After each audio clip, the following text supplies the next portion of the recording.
Здравствуйте, дорогие друзья! Вышел второй пререлиз версии 1.14, и по этому поводу выкладываю подробный гайд по ферме железа.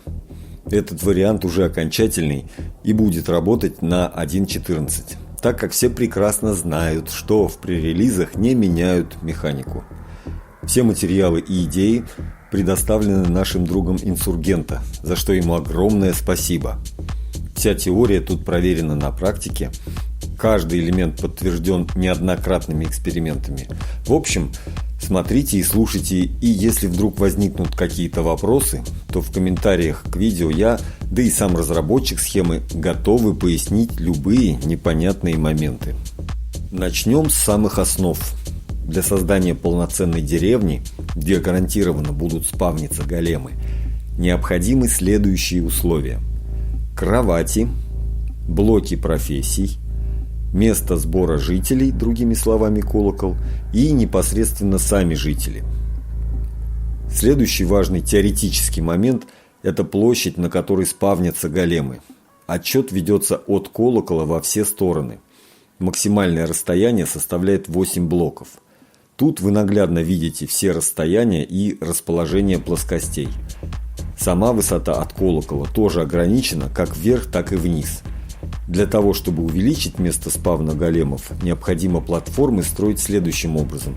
Верхняя платформа располагается на уровне блока, на котором размещен колокол, а нижняя располагается через 3 блока. Таким образом, мы можем сделать 2 уровня для спавна големов. Переходим от теории к практике. Перед нами все этапы постройки фермы. Основание фермы целесообразнее всего делать из сундуков. Конкретнее нам доступны 3 вида сундуков: обычный, сундук-ловушка и эндерчест. Почему именно сундуки, а не, допустим, стекло? Дело в том, что на сундуках големы не спавнятся ни при каких обстоятельствах. А вот если взять опять же стекло, то в некоторых спиготах присутствуют ошибки, в результате которых периодически что-то может пойти не так, и голем чудесным образом появляется там, где этого совсем не должно быть.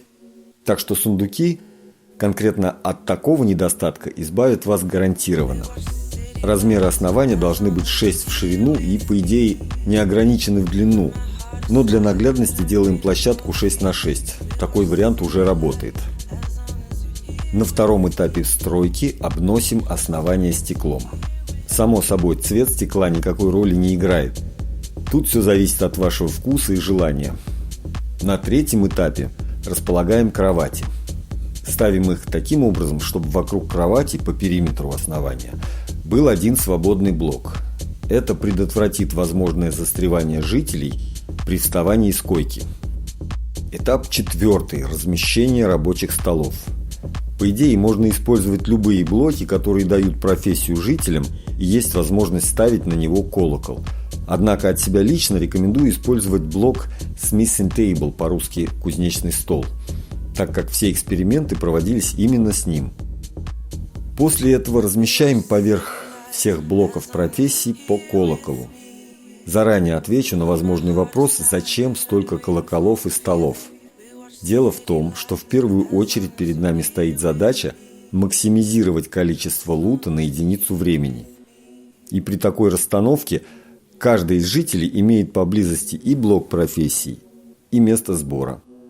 Одно из условий начала спавна големов – это соблюдение распорядка дня жителями.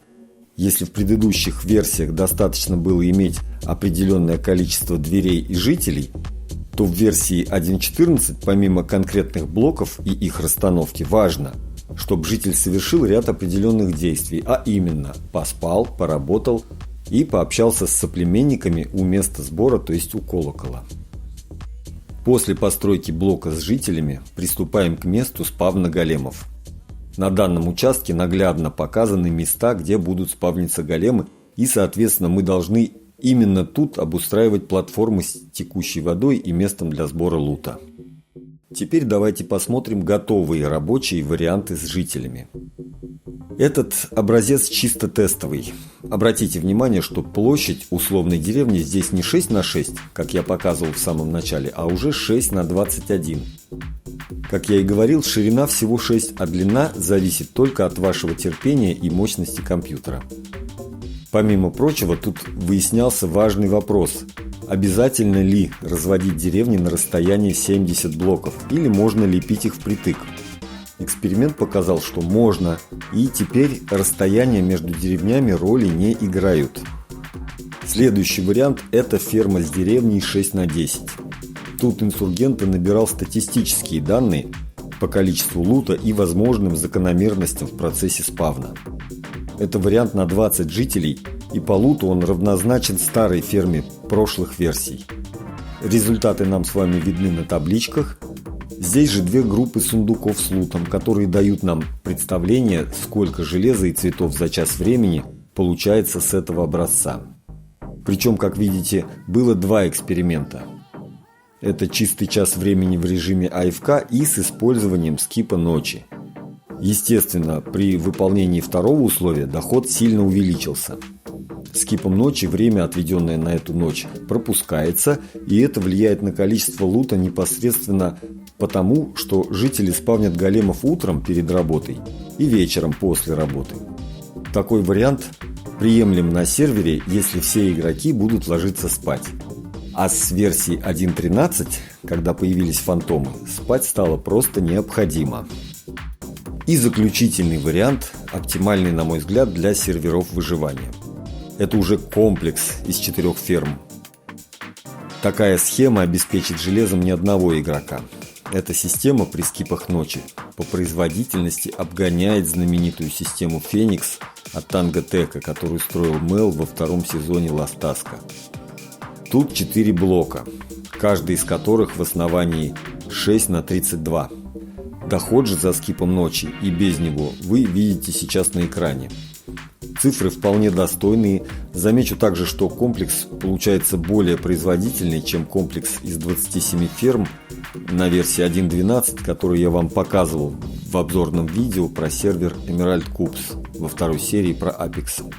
Та система из 27 ферм содержала 432 жителя, а тут используется всего 240. Но, несмотря на то, что жителей стало меньше, такой комплекс желательно использовать в одиночной игре, либо один для всего сервера, так как при таком построении можно быстро загрузить по максимуму ресурсы сервера. И если уж кому-то хочется производительной фермы, то вполне достаточно поставить 2 рядом по 30 жителей. Ну, это админам на заметку. На этом заканчиваю. Карту с этими постройками я выложил в описании к видео, так что у вас есть возможность протестировать самим и посмотреть что-то, что, возможно, я не озвучил. Надеюсь на лайк под этим видео, для меня это важно. Спасибо за внимание, всем пока!